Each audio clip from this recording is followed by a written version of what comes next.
the teaching that's going on from the district superintendent, and stewardship committees are being formed in all of these local churches. And to be able to see that they're participating in something so much larger. In day-to-day living, folks are sharing with one another. That's how you make it through the day. If you don't have maize today, then you might get it from your neighbor so that you can share the next time you have like tomatoes or whatever you have. So day-to-day people are sharing to make it through the day.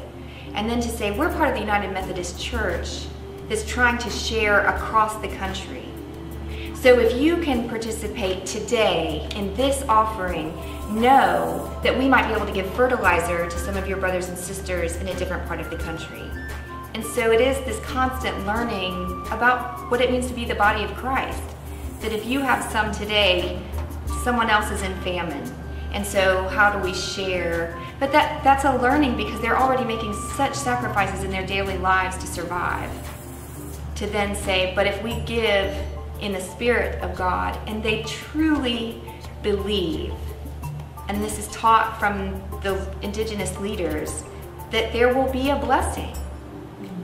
Your generosity will result in a blessing. Maybe not material, but an answered prayer, and sometimes I struggle with that line, but they truly believe that anything they offer to God will be returned to them in some form of blessing. But it is a continual process of learning, and United Methodism is new in Malawi, so teaching about it from a Wesleyan perspective. But it's wonderful to see them embrace that and to really celebrate the giving on behalf of others who they know are in need.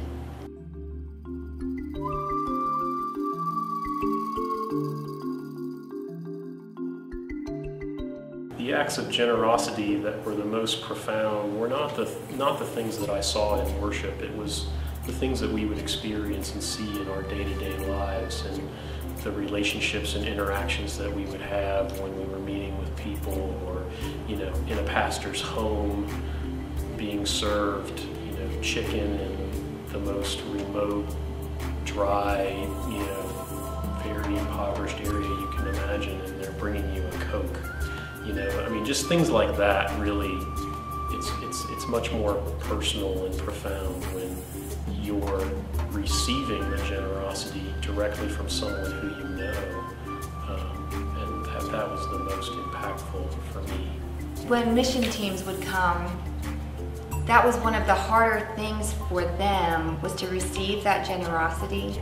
So if they would go into a village and receive a chicken meal with rice and vegetables, the mission teams were aware enough to know that that was a great sacrifice. And so they would want to then pay the members of the church for the meal. But that negates their generosity. They wanted to make that extravagant gift. And so to then give them money for that says, because you're poor, you can't be generous. So that was a learning for us over time, because that was our inclination at the beginning too, to just feel guilty, instead of seeing that everyone is capable of extravagant generosity. And what a gift to receive it, no matter if it's a new wing on your community center or a meal of rice and tomatoes in a famine area. So that was a helpful learning for me, to see that everyone is capable of extravagant generosity if we can only receive it. If we can only receive it.